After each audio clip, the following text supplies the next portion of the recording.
Perhatikan pernyataan berikut. 1. Arus listrik yang arah dan besarnya selalu berubah terhadap waktu. 2. Mengalir dalam dua arah dari cenderung memiliki frekuensi resonansi. Yang ketiga, dalam ampere meter, arus searah ditunjukkan dengan angka 0 yang tetap. Jika hambatan murni R dihubungkan dengan sumber tegangan AC, maka terjadi perbedaan fase antara arus dan tegangan. Oke, mana pernyataan yang benar? Oke, kita akan buktikan satu persatu ya.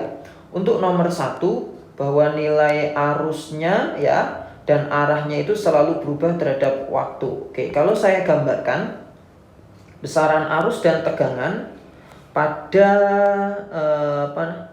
pada listrik AC atau bolak-balik itu bisa saya tuliskan atau saya gambarkan begini.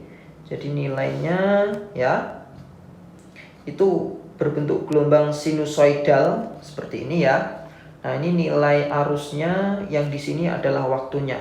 Nah, kita bisa lihat bahwa nilainya itu setiap waktu itu berubah-ubah.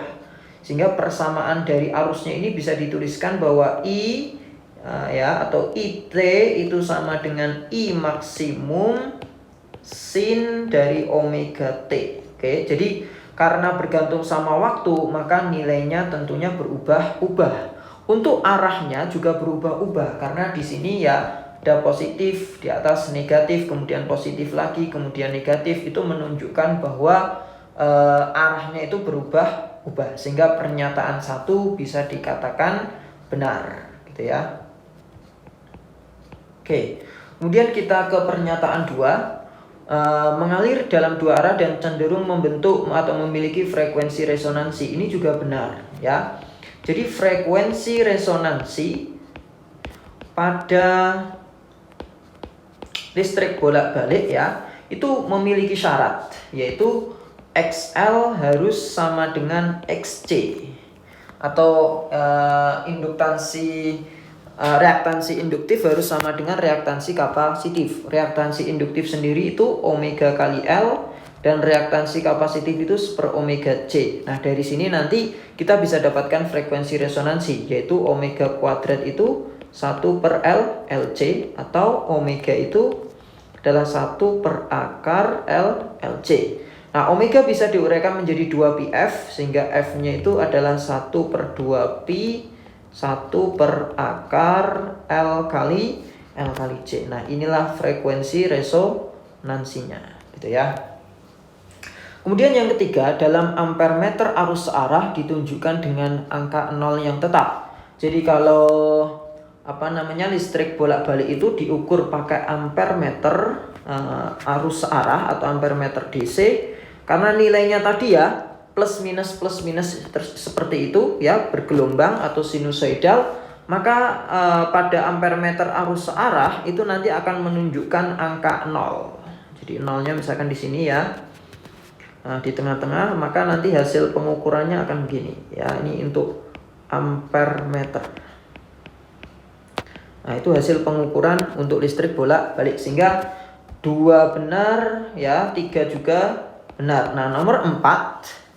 Untuk nomor 4, jika hambatan murni R, bahasa murni itu berarti hanya resistor saja yang dirangkai di listrik AC, maka fase antara arus dan tegangan itu akan berbeda. Benar apa salah? Nah, untuk yang nomor 4 saya bisa gambarkan untuk fase arus dan tegangan. Oke, kayak gini.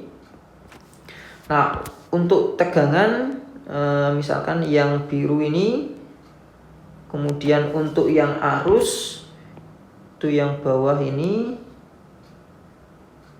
Oke, gitu ya.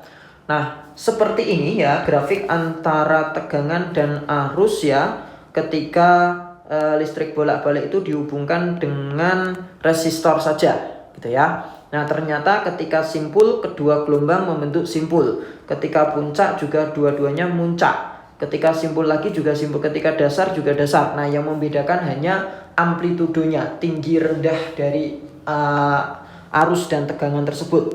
Nah, sehingga bisa kita katakan bahwa fasenya itu sama ya. Fase dari arus dengan fase dari tegangan itu sama. Atau saya bisa tuliskan theta I sama dengan ya theta V. Ini menunjukkan fasenya yang sama. Sehingga nomor 4 ini jawabannya salah. Sehingga yang benar adalah 1, 2, dan 3 atau A.